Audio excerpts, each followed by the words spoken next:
for the evening, let me just at least deal with a few housekeeping matters.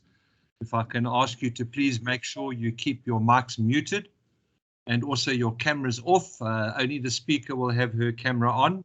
Just helps with bandwidth and other related matters. Please feel free to chat in the chat box with regards to anything that Regine to say, or alternatively, if you have any questions. We also will allow a Q&A session either in response to the chat box or by a show of hands once we are through with this evening's presentation. Let me introduce the guest speaker to you. As I said, her name is Regine le Roux. Regine is a reputation specialist. She works on the basis of building resilient businesses that you want to do business with. She completed her honours in communication and cum laude nogal. Wish I had more students like that when I was an academic, and then went on to proceed and do her MBA, MCom within a year. She founded Reputation Matters in 2005, so 16 years ago. And at Reputation Matters, what they do is they measure and manage companies' reputations using the unique I've got to get it right now, Regine. You have told me how to say it. Reputationometer, which is a measurement tool. It's used to research the business and give organizations great insight into their understanding of what areas within their business is building or breaking down their reputations, as well as a greater insight into understanding their stakeholder and their stakeholders' needs. They quantify your intuitions and arm you with the facts and figures to present around your boardroom table, perhaps in terms of redirecting the focus of your particular company. Just when Regine didn't have enough to do in terms of work, she's also written a book on reputation management. The book is called Reputation Matters, Building Blocks to Becoming the Business People Want to Do Business With. So I'm sure you're all aware of the saying that it can take you many, many years or decades to build a reputation, and one poor lack of judgment can ruin your reputation forever. Having said that, Regine, I'd like to hand over to you and allow you to dazzle these engineers that are in this room this evening with how reputations are important. Thank you, Regine. You're muted, Regine.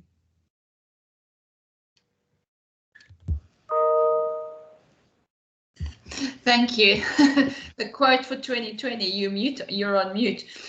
Tom, thank you so much for the opportunity, and to Saisi for the opportunity to be here this evening with everyone. I'm absolutely thrilled to see everybody here.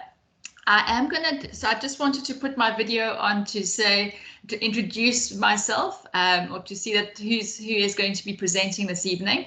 But I am going to put off my video just because I think it might sometimes there's a bit of a lag and it's not great on the bandwidth. I don't understand how these things work, but I do find it's slightly smoother when I do turn off my video. Please feel free to ask questions as we go along, either in the chat or if you want to put your hand up. I unfortunately can't see whose hand's up or who's not up. But Tom will let me know if there are any specific questions. But I would like to get your interaction, your feedback. As Tom said, it's a very different field from the engineering world, but I think it's a topic that's so absolutely crucial in the business world. And we all, in working for a business, have our own businesses, have our own reputations.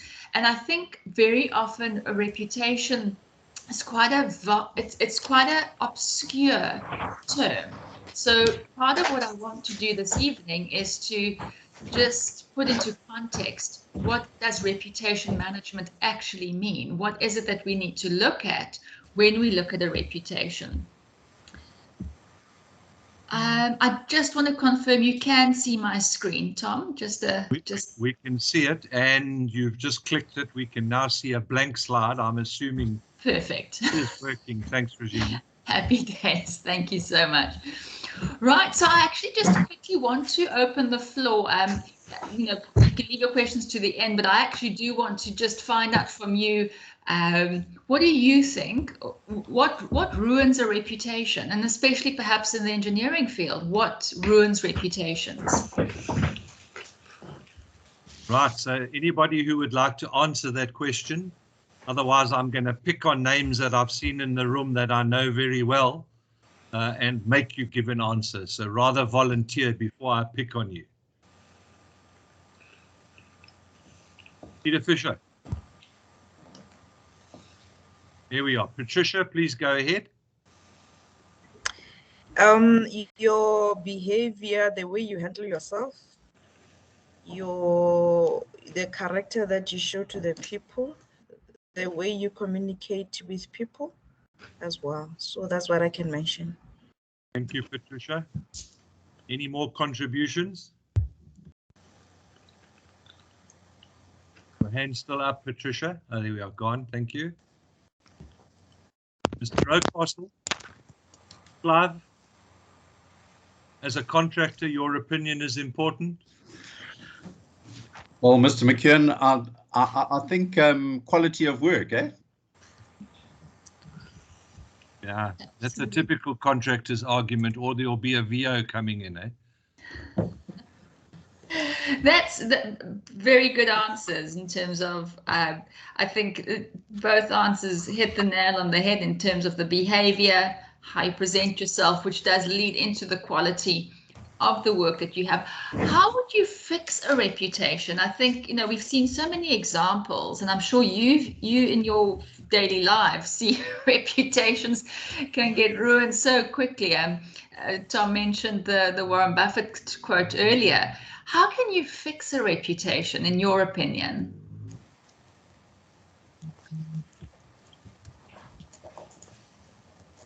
This is going to be like being at the dentist, Regine. They don't want you to pull any teeth here.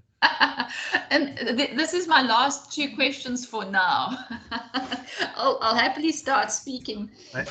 They wouldn't have registered for the webinar if they knew they were going to be tested, I can assure you. Yeah. Maimo, please go ahead.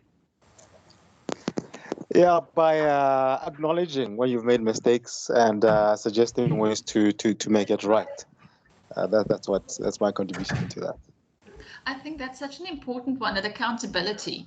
I think you can ruin a reputation even more when you start shifting the blame on others. I think that's a really, really good point. So I'll continue. So I think that's a good overview of just to get some ideas from you regarding reputations. So often when I say to people, I look after companies' reputations. Actually, the other day I was at a networking session and I mentioned I look after reputations. And somebody said to me, "Oh, you're a spin doctor." I did almost go through the roof. And it's definitely not spin doctoring. If anything, that the PR industry is unfortunately not PR'd itself particularly well. And I do think often people do think that a reputation can be fixed through spin doctoring. And often people also think only think about their reputations when there's a crisis. When the pawpaw has hit the fan, that's when people think, oh my goodness, what are we going to do to save our reputation?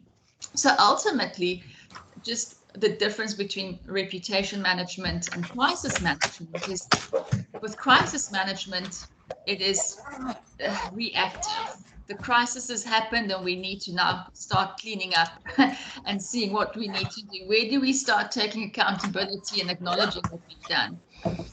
With reputation management, what we need to do is we need to be proactive. And the more you look after your reputation, the more it will be in your the less crisis situations you should be dealing with. So reputation is being proactive to avoid a crisis, and the crisis that's already happened. I think there's also a little bit of a myth when it comes to reputation management. People think it's just, everybody's heard of online reputation management, of how do you manage yourself online with all the different social media platforms. And yes, to a certain extent, definitely, you wouldn't be wrong if you thought reputations only during a crisis or only social media. They're both right. It's both instances that do impact a reputation.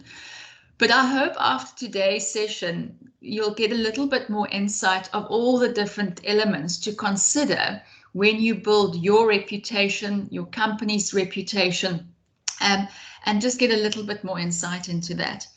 So I quite like to compare the fitness of a reputation to your own fitness, your own health, and becoming healthy and fit. And I don't know how many of you do exercise. I think all of us start off with an exercise goal at the beginning of the year. So, for example, I really enjoy running, and I've just recently signed up for, I really want to do 10Ks in an hour. And it's starting off having that goal in place. And the same with the reputation, you want to have that goal. So with running, I'm going to use running as an example, just because that's exactly what I'm currently busy with. You have that goal, you get yourself some running shoes, you get the app, you get Strava, you get your running watch, and then you set off on your first K, your first 3Ks, and you think, what on earth have I done? Because your lungs are burning, your legs are jelly, and you think, how on earth am I going to get to 10Ks? If I can't even do basically a K, how am I going to get to 10Ks? But then slowly but surely, you get your breath back, you stop your Strava, you stop your Fitbit or whatever you're using, and then the next day you try and go a little bit further, a little bit faster, you start eating better, you maybe join a running club, and slowly but surely you build up your stamina, you build up your fitness, and then before you know it, you actually get to that 10K mark and you start enjoying a 10K over a weekend. And I quite like to compare that to becoming reputation fit. As Tom also mentioned, it takes years to build your reputation. Unfortunately, it isn't something that we can just build with one press release or with one social media post. It's not, we can't just focus on one area.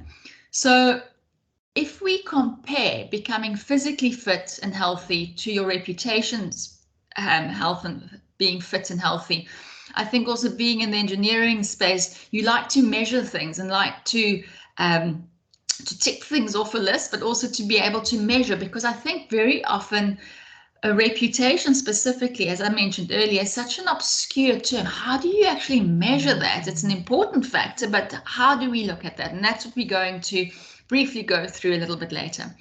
But going back to becoming physically fit and healthy, like attracts like. So as I mentioned, you might look at joining the gym where other people are joining the gym, are in the gym, or there's a running club, or you tend to start associating with people with similar values, with similar interests. I mean, if you're going to be spending your time with somebody that is in the pub after work until early hours of the morning each day, you're going to start doing that as well. The more you spend your time, what do they say? You need to assess I think the 5 people that you spend the most time with, that's how you are also coming across to the world.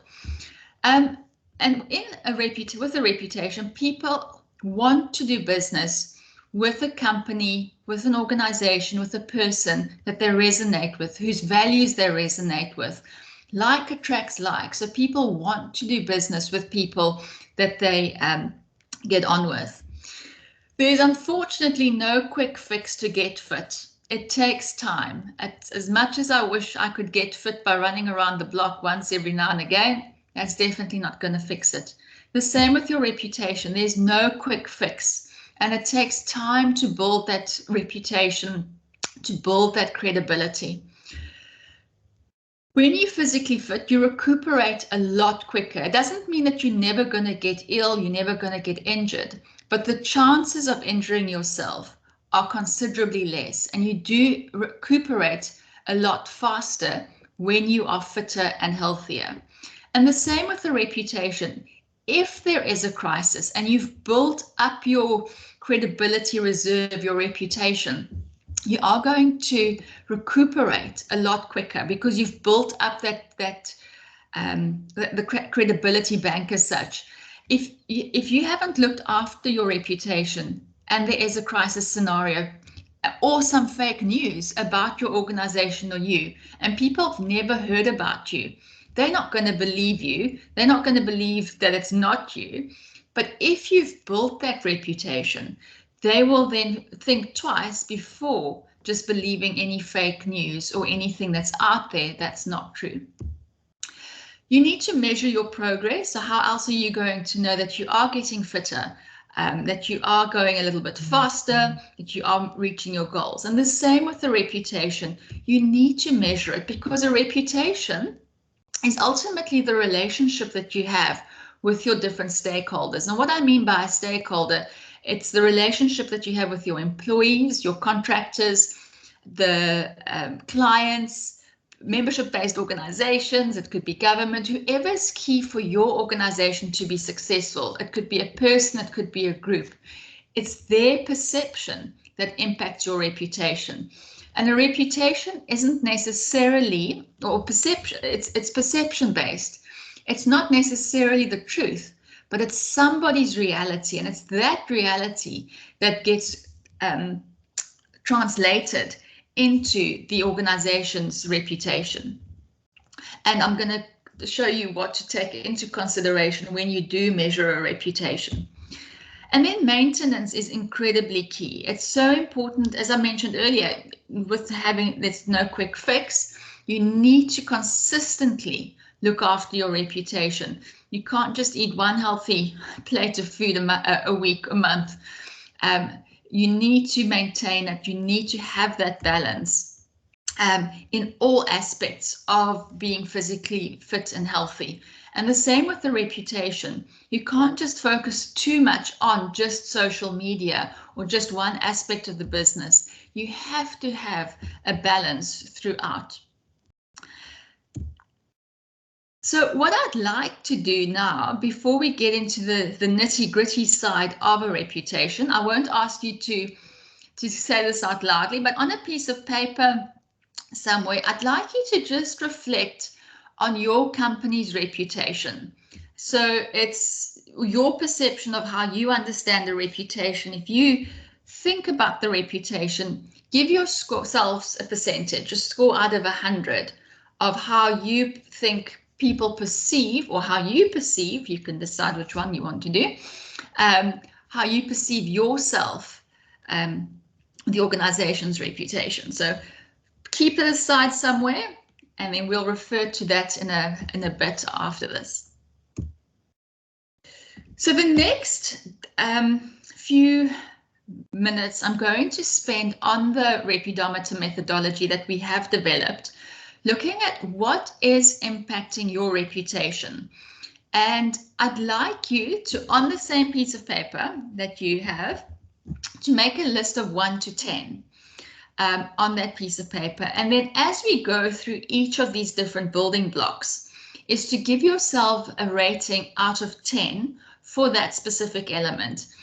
So there are a number of different dimensions per element, but for the purposes and for the sake of this exercise, let's just focus on one element at a time.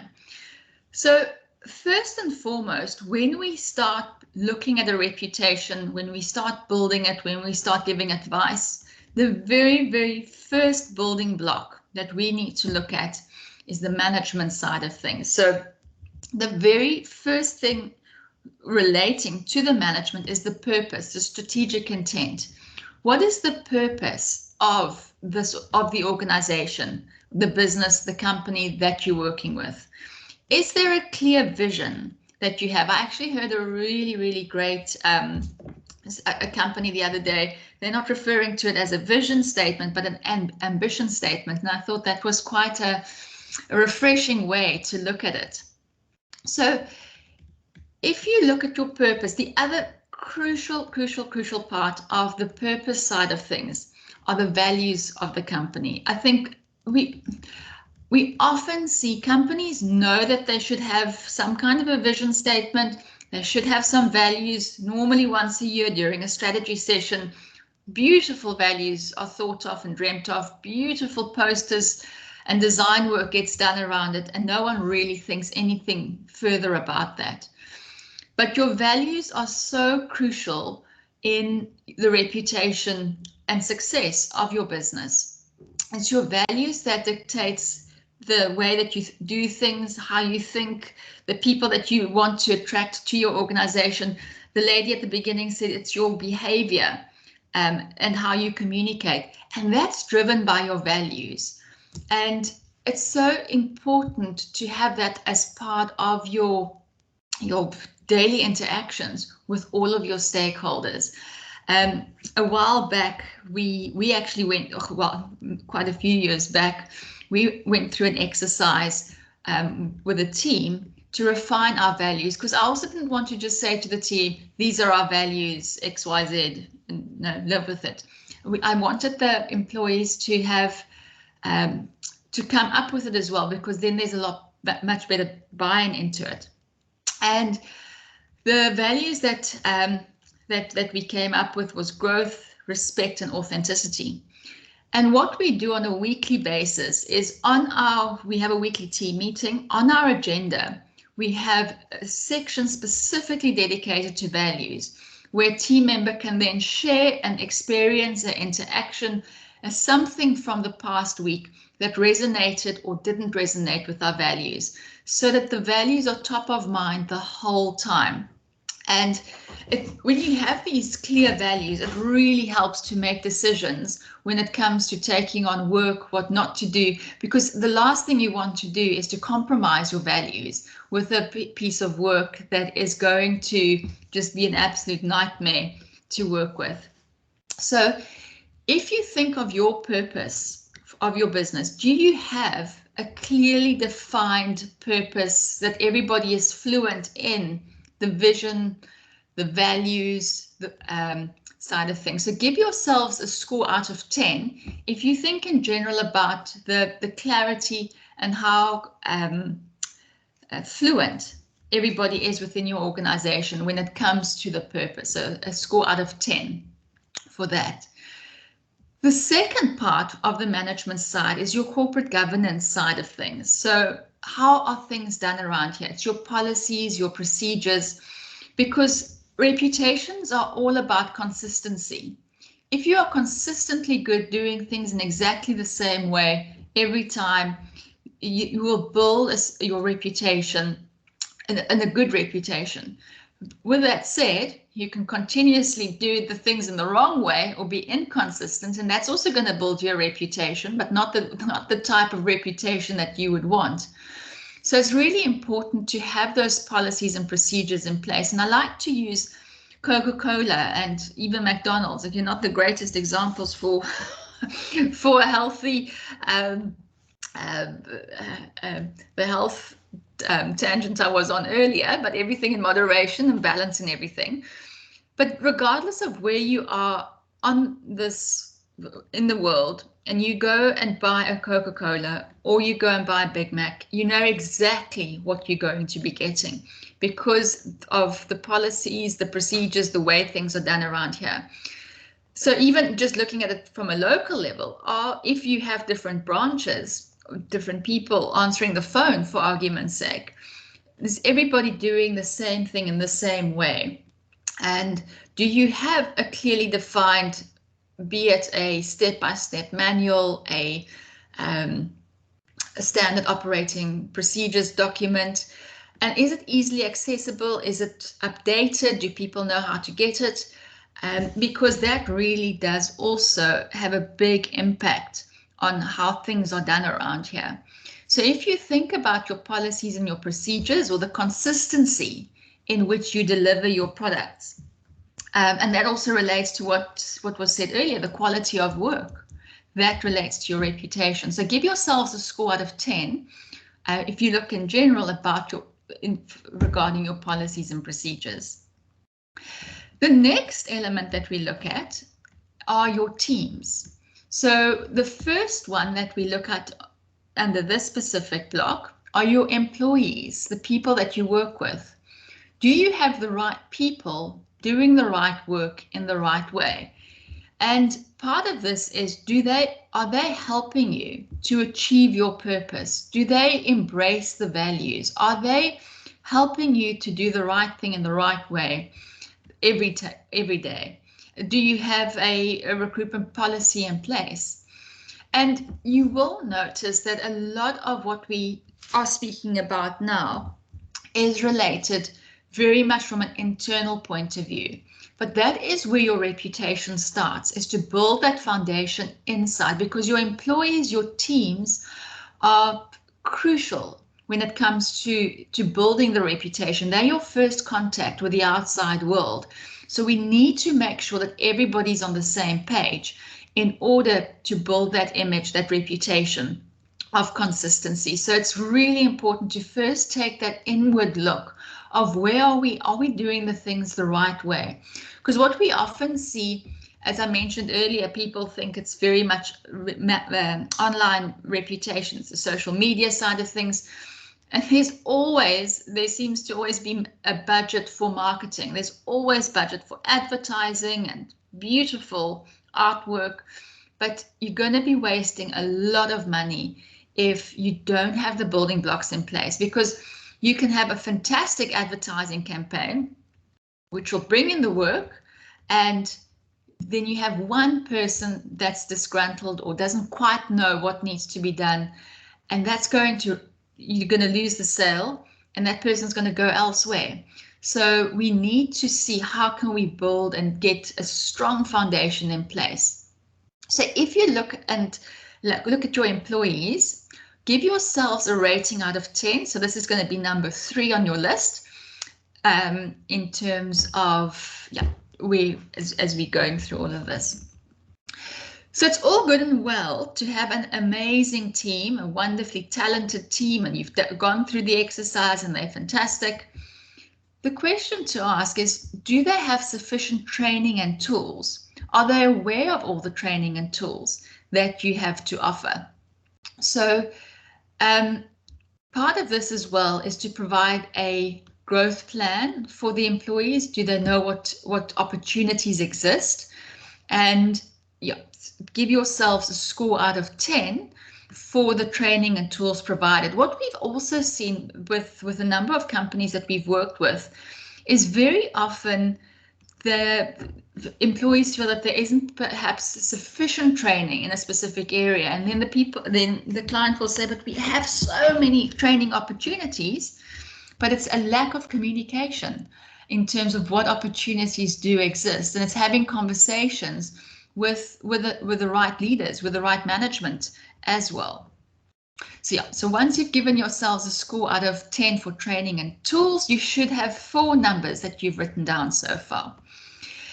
The next building block that we look at is the financial side of things. So when we look at a reputation, we aren't auditors. We don't look at the income statement. We don't look at the balance sheet. It's all to do with perceptions, as I mentioned earlier. It's not necessarily the truth, but it's somebody's perception, and it's that reality that they then communicate. So from a financial point of view, what we look at here, why am I going to spend my hard-earned cash on your specific services or the products that you have to offer versus the competition? So a really interesting little exercise that you can perhaps do after this session is just to ask yourself, what makes you unique? What is your unique selling proposition? So that's a very much a marketing jargon word, but what if you only have 8 words? Describe what makes you unique, or what it is that you do, first of all, in 8 words. And you can't use what makes you unique as your pricing or your turnaround time, because quite frankly, that's what your competition are also saying. So that's not really unique. So what is it that makes you unique? Why is somebody going to spend their hard-earned cash on your products or services? And another exercise I did with my team, which I found incredibly just helpful, and it was quite an eye-opener, was, Tom mentioned, I started Reputationometer in 2005. So we are fully fledged teenagers at the moment, and I've learned many lessons.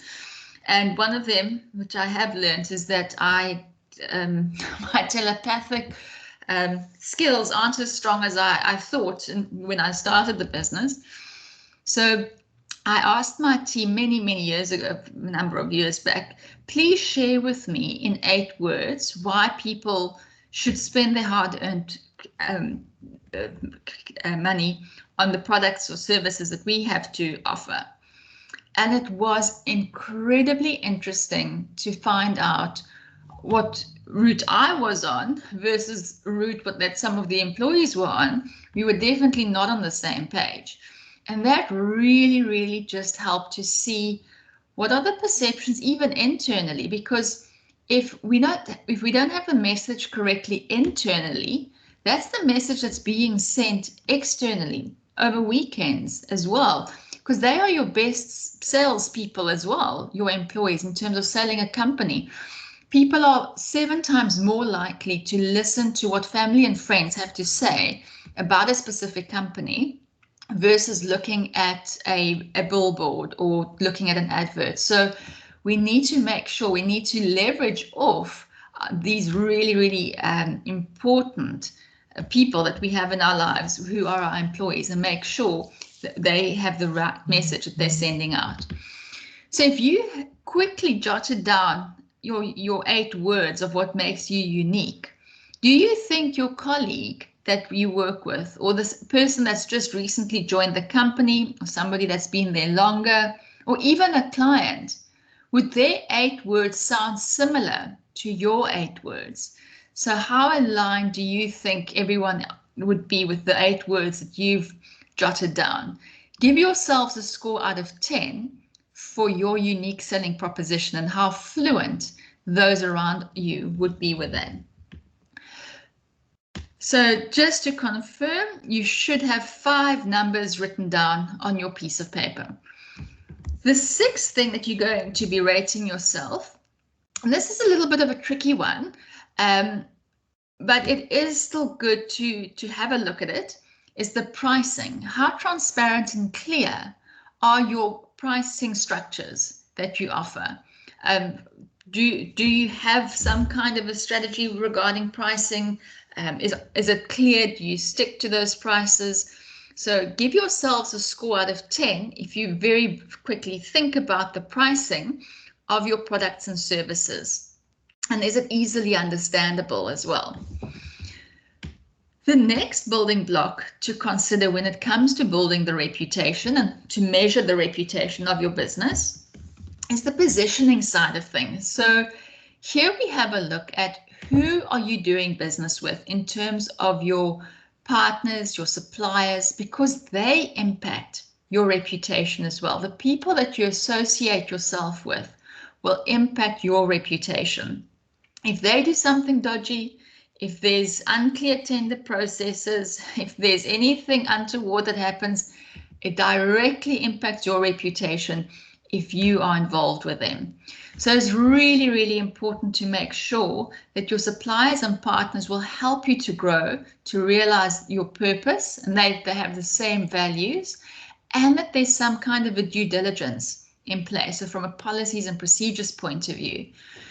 So here, give yourselves a score of how aligned your suppliers and partners are with your values.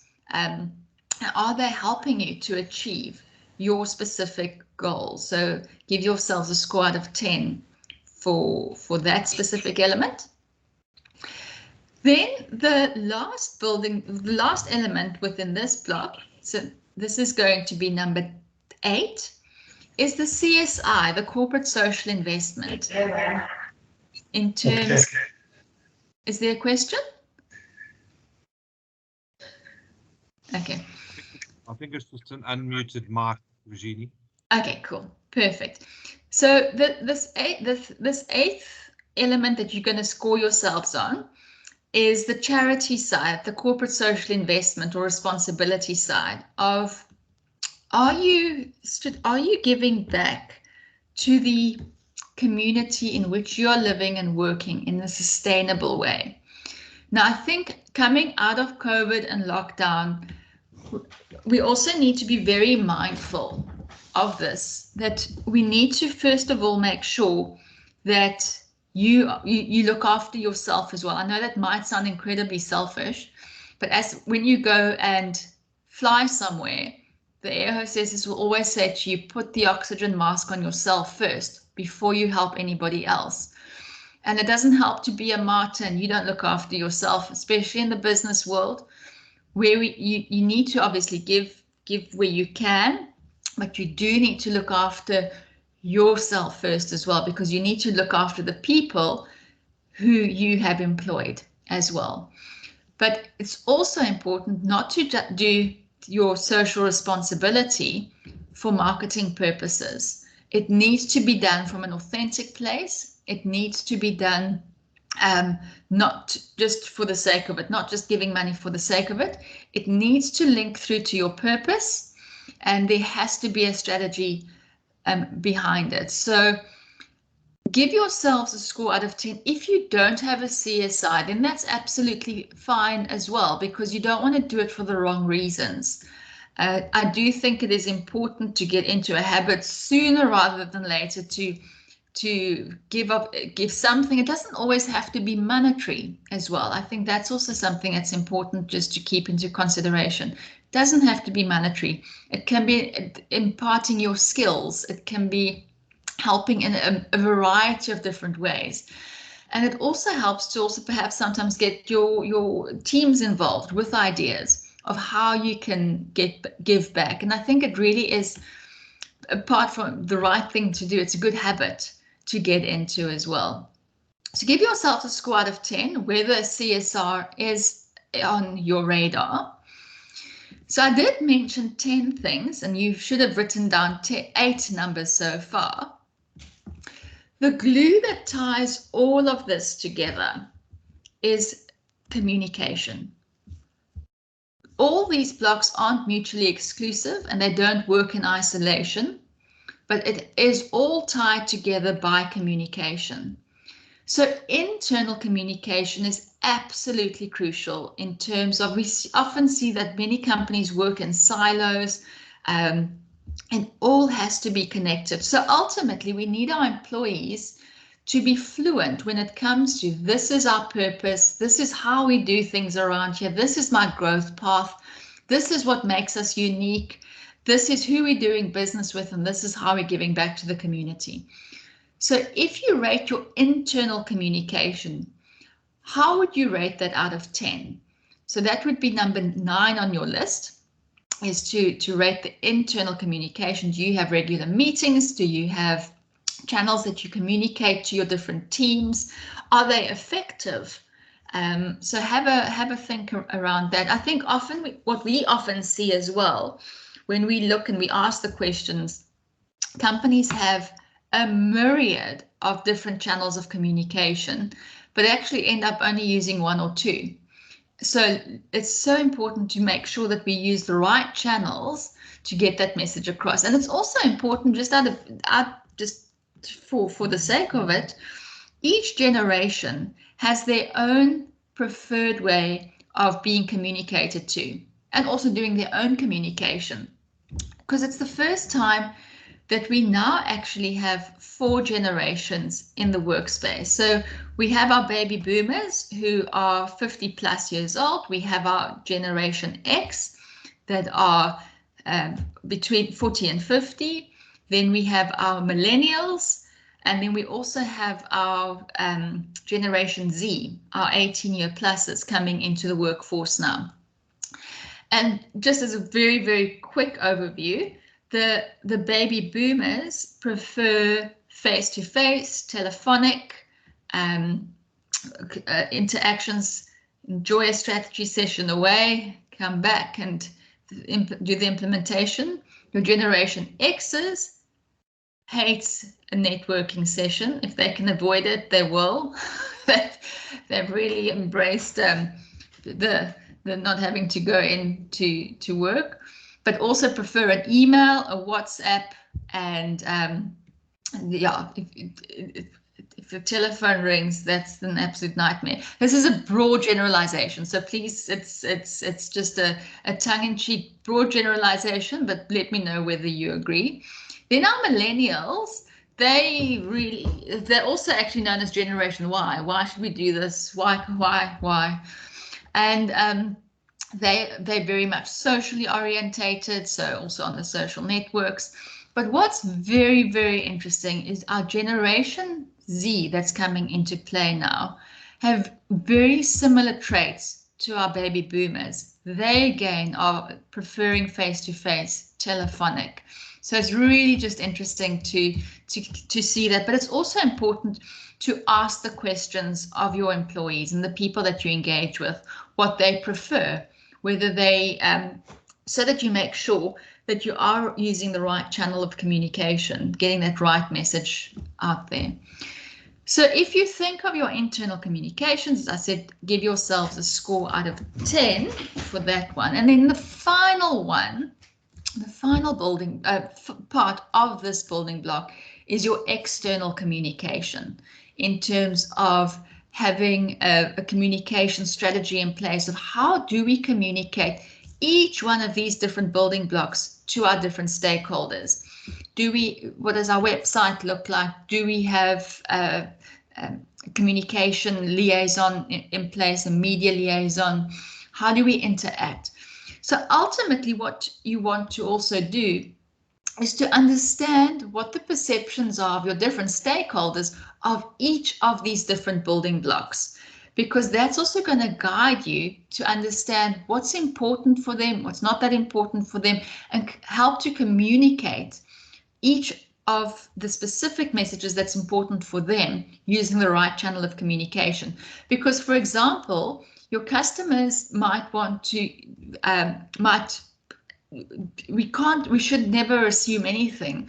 So we need to pinpoint what's important for them to hear from the organization. Your employees might have a very different perception versus if there's trade unions that you work with, for argument's sake, and each of them will need specific messages, specific channels, sending the same message, but perhaps packaging it slightly differently for them.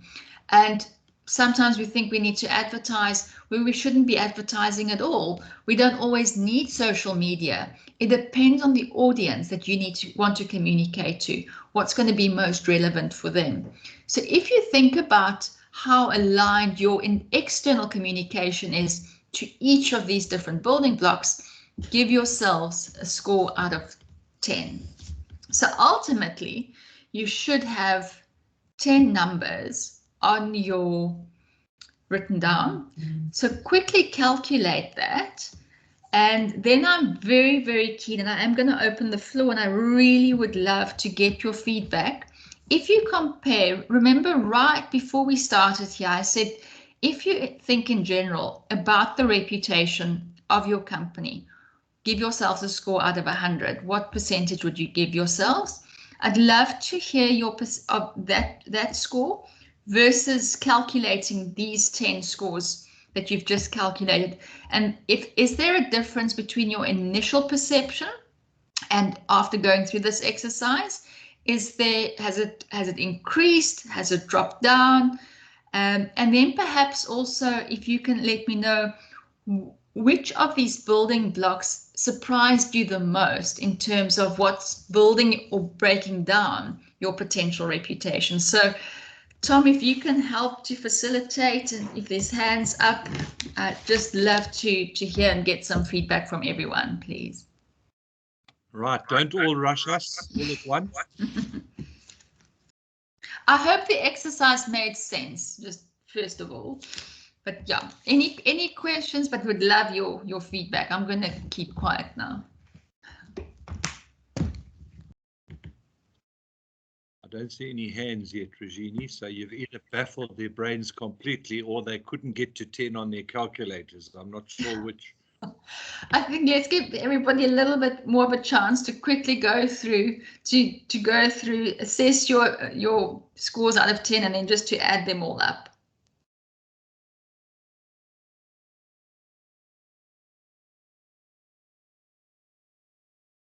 Who's brave enough to go first? There we go. Shanae, please go ahead. Hopefully nobody recognizes my name and knows where I work. My initial perception versus the secondary figure, mine dropped by 10%. That's okay. That's interesting. Thank you for sharing. Really, really appreciate that. What, in your opinion, brought down the score? In my case, it's the CSI. Mm-hmm. Because I believe we do it for the wrong purposes. It's exactly what you said. It shouldn't be done for marketing. Mm-hmm. And the organization I work for, I believe, does it for the marketing. Mm-hmm. Super. Well, thank you for sharing that. I really appreciate that. And which block scored the best for you? Let me just quickly. I had two sort of on a similar one, and that was the team, the employees, and the corporate positioning, the suppliers and partners. Oh, fab. Thank you. That's super. Right. Was there anybody whose initial score, the 100 score, and obviously I'm assuming you weren't so arrogant you gave yourself 100, went up when you did the more detailed analysis that has just been explained? So the previous speaker, it went down by about 10%. Did anybody's improve when you were more detailed in your analysis?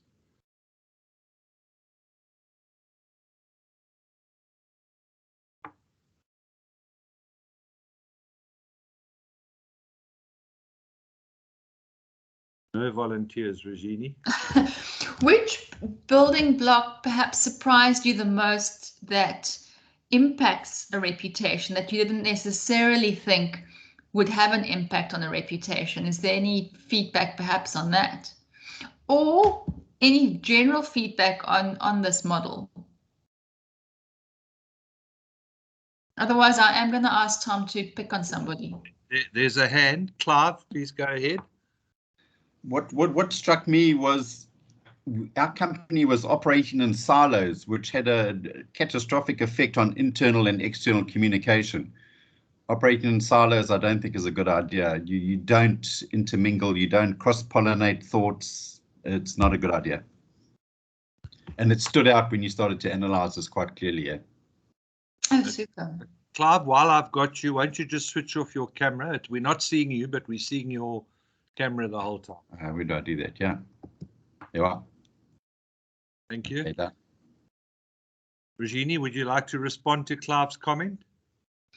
I think, Clive, yeah, thank you for sharing that. I think often the bigger the company also gets, the more siloed it gets as well. And that's when you particularly need to start making sure that everybody is aligned internally as well. So, yeah, otherwise it just gets absolutely you need to kind of manage it right from the beginning.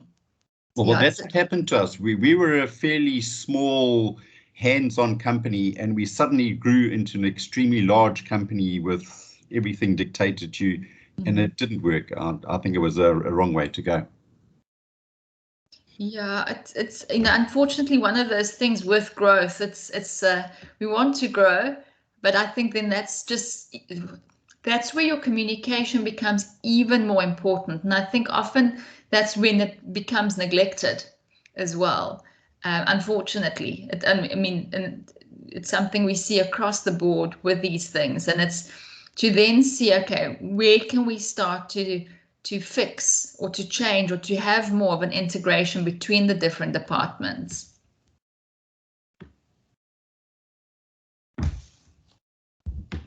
Your hand is still up, Clive, if you've got something else to add, or if you just legacy hand. There we go. Any other comments and interaction with Regine? Otherwise, it's over to you to continue, Regine. Perfect. Gladly. No further comments from anyone? Any thoughts? They're all shy, Regine. Oh. Been a long day. All good, all good. So, all right, so we've done that. So just out of interest, if you wanted to, we have a very short 20 questions survey. I'll happily share this with Tom afterwards as well, that you can share with your teams or somebody externally. You can do it yourself as well. Basically going through the 20 questions that we, or 20, there's 20 questions because there's 2 per element, that will give you a very broad score, which can also be quite interesting just to then, so that you'll get your score immediately. And then just to ask the people to WhatsApp their score to you, so that you can also see your score, your perception versus somebody else's perception of your organization, and then also see whether it's aligned or not aligned. A quick question, perhaps, just to quickly go back one, is there perhaps anybody that's attending this, anybody that's from the same company that completed this, and whether they would be willing to quickly chat to each other and just to share whether their scores were similar or not?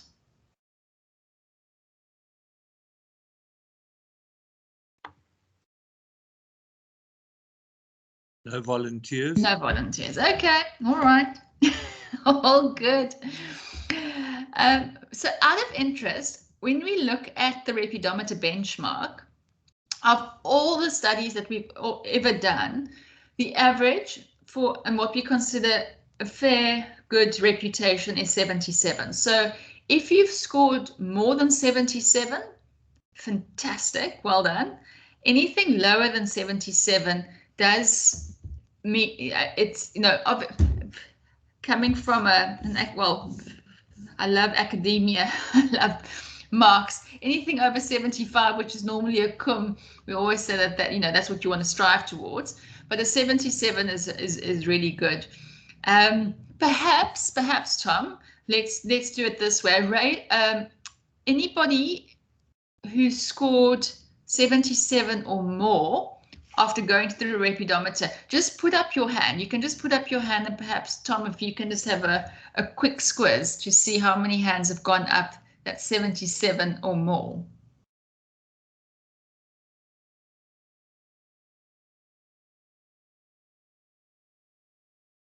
I only see 2 hands that scored 77 or more. Remember the student's analogy at 50% is a pass, 51's too much effort. Maybe that's how they're handling. Okay, 2 hands. Try the next range.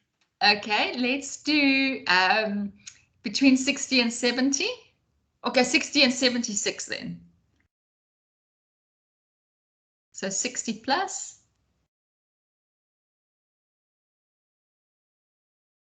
I got 4 hands so far. Okay. You've woken up, Mr. Fisher. Thank you. Between 50 and 60.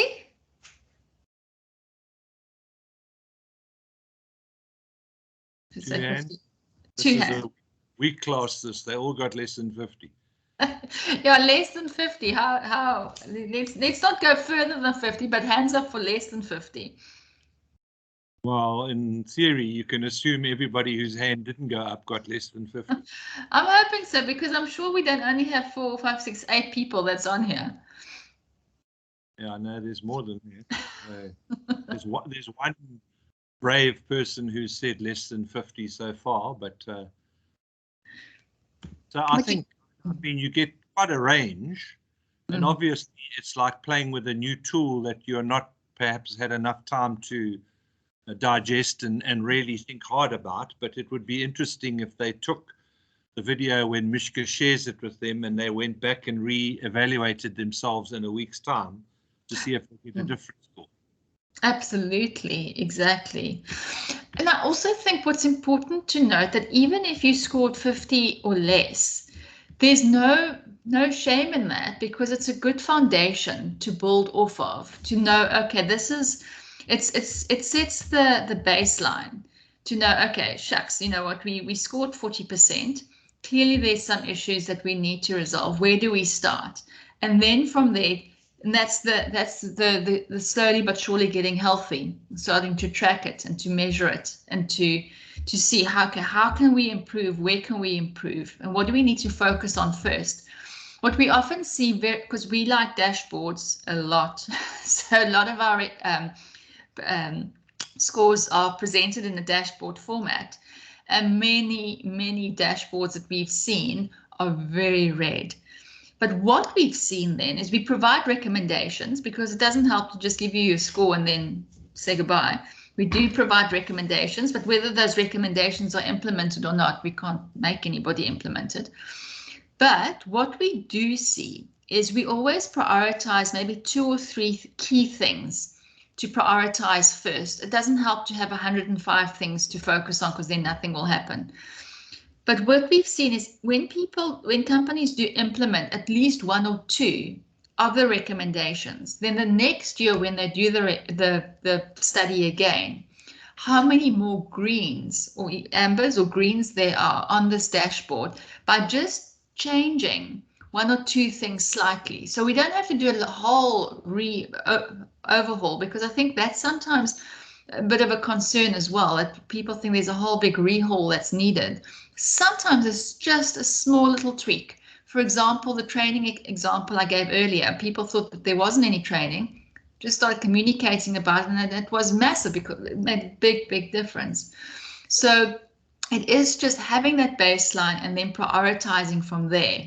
How are we going to do that? Because the other thing with the reputation, if you have a good reputation, as I mentioned, people want to do business with you, the more likely they are to spend their hard-earned cash on your product and service. But more important, well, part of that then, there is a direct correlation between a positive reputation and a very healthy bottom line. So there is a very big connection between the turnover of an organization and having a good reputation. So that's why it's also so important to have and build your reputation. So a little exercise that you can do, I'm not going to do that right now, just from a timing point of view, but what you might want to do is have a look at the scores that you gave yourself, and then go through a very, I read such a good quote the other day of, if you want any new ideas, read an old book. But basically, a SWOT analysis isn't anything particularly new, but it's something we haven't necessarily done anytime soon for many of us. It's something maybe we heard and did many moons ago, but sometimes it is just good to go back to the drawing board and do a good old SWOT analysis. There's different interpretations, but what we recommend is anything that you scored an 8 for, put that in the strengths. And it's important to communicate and to leverage off your strengths. Very often we're so focused on weaknesses and threats that we kind of forget about the strengths side of things. We need to continuously communicate about the threats. Anything that you scored 6 or 7 is an opportunity. A weakness is 4 or 5, and then anything that you scored 3 or less is something that you definitely need to consider how to fix that. So the priority should then be looking at your strengths and then the threats. And then what we like to do is to SMART goals. I don't like to assume things, so we always encourage with a session like this is that you take some time to set yourself at least 3 SMART goals, taking a look at what you have scored and then translating that into a SMART goal. So just to confirm, a SMART goal is when it needs to be specific, measurable, achievable, realistic, and time-bound. So to give you an example, if I say I want to get fit, it's a wonderful goal, but how on earth will I know that I have been successful with that? So by saying that I will run 10 kilometers within an hour by the end of November, it's very specific. It's something I can measure. It's achievable because I've started putting in the work. It's fairly realistic. If I said a marathon, that's definitely not realistic. And then it's very much time bound. So if you see that there was perhaps, for argument's sake, an issue with CSI, how can you turn that into a specific goal, making it very specific? By when do you want to achieve what or put what in place to fix that? So that's also something that I highly recommend, so that tomorrow when you get back to the office, that you can start implementing, start thinking about it in that way. So here are we have come to the end of this, to the session. I'll happily share my contact details with you, but I think we do have enough time now for any questions, have a Q&A, have your insights, any stories you have to share of anything that you've had to deal with from a reputation point of view. So the floor is yours. Right, thanks, Regine. Everybody, if you would like to either ask for clarification on what Regine has spoken about or use particular scenarios that she can assist you to perhaps contextualize, please go ahead. I don't see any questions at this stage in the chat box. I did see a contribution when you were asking for what matters, and somebody put integrity when you were asking about your reputation earlier on, Regine. Fantastic. Yeah, integrity is such a powerful value as well to have. You know, integrity matters just as much as a reputation, if not more, actually.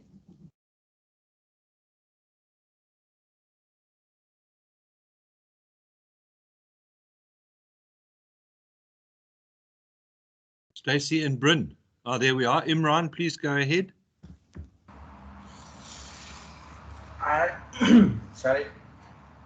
I just wanted to make a comment first about the whole exercise. I think a lot of us were a bit hard on ourselves, and I'm sure if we are shared the video again and we're actually a bit calmer about the situation, I'm sure we'd all score a bit higher, especially taking when it's so from this perspective without actually gauging what the numbers mean.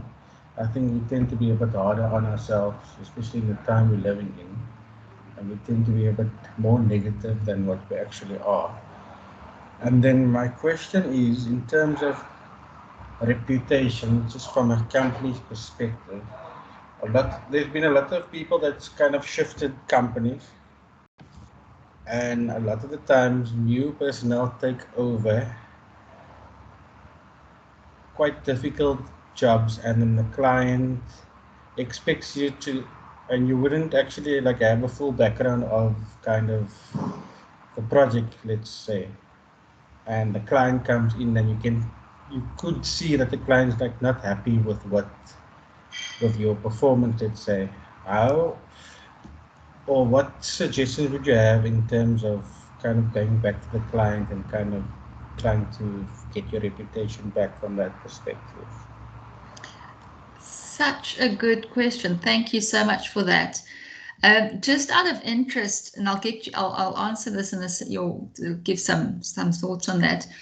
We do a lot of internal climate research as part of seeing, because that's where your reputation starts. And we've noticed for the 2019, 2020, your Generation X's have moved a lot. There's a lot of movement with shifting to new companies. So definitely see that there's a lot of new personnel that I think in this time and there's a lot of anxiety around it as well.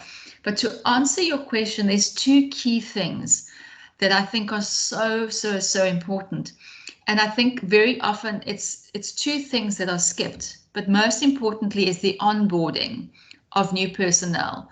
We often think we don't have enough time. There's project waiting, there's deadlines. We don't have enough time to get this person onboarded, inducted, or whatever the terminology is that you use.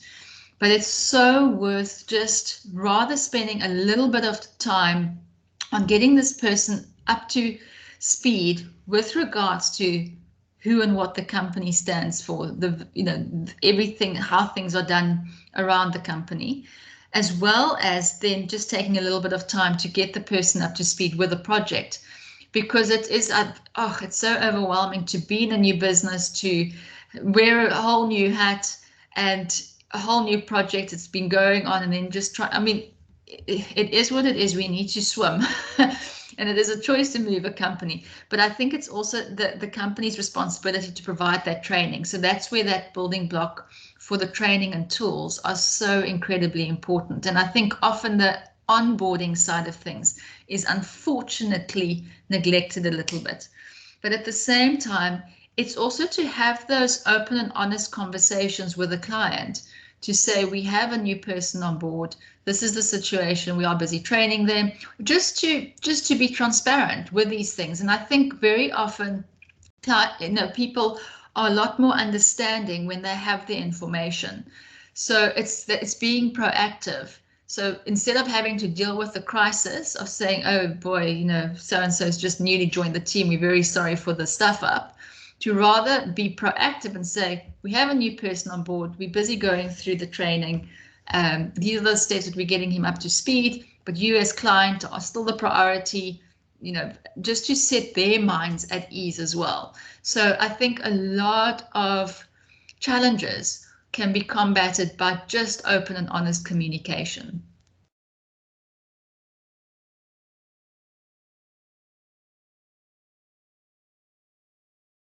Any more questions or discussion?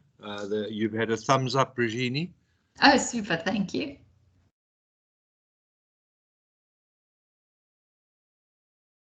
Go ahead, Clive. What we found was quite useful at the end of every contract as contractors, we would have a closeout session with the client and the consultant and have a fairly open, frank discussion. And man, you learned a lot that way about the project. They heard things they didn't want to hear, that they did wrong. And it was very constructive. I thought it was very useful. That's such a good way to also just share that knowledge. I think that's absolutely brilliant. And I think that could also, in some parts, even to communicate that internally as well, those lessons learned, and to document it somewhere. I think that can also even help to bridge that silos situation that you're dealing with as well.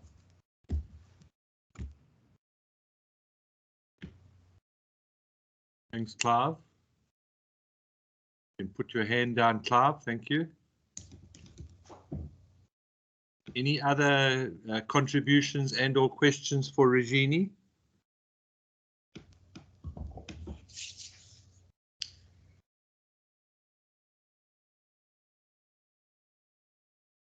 Regine, what was the name of your book again?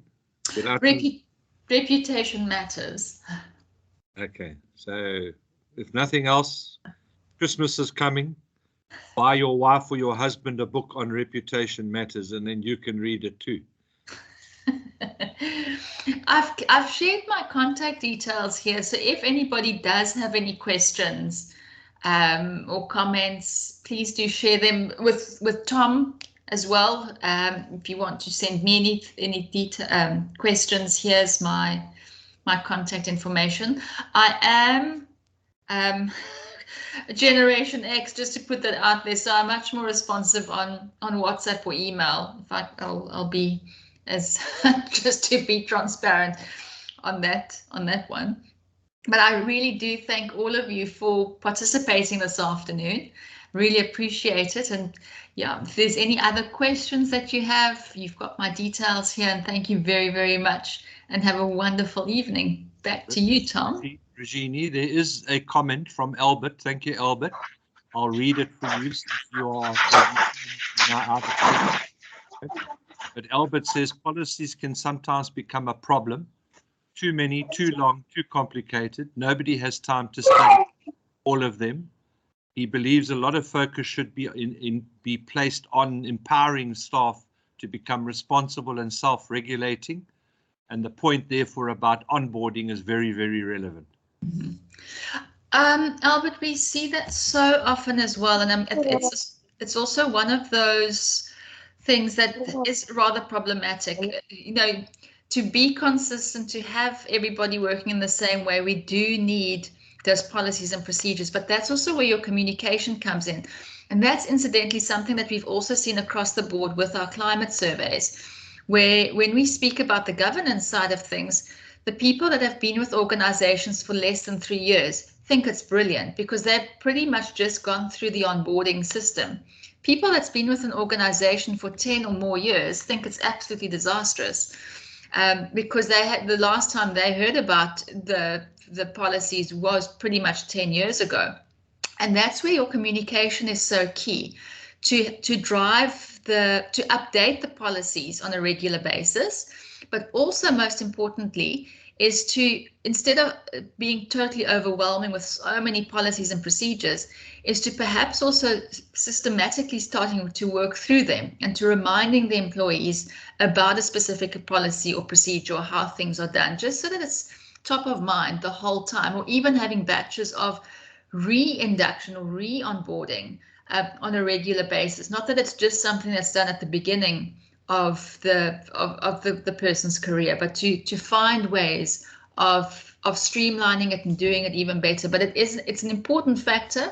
But again, communication is absolutely crucial with it, to getting that across.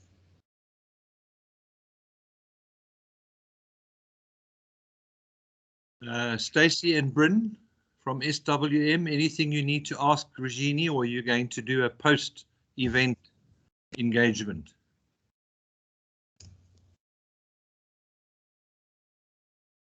Stacey, I'm picking on you now.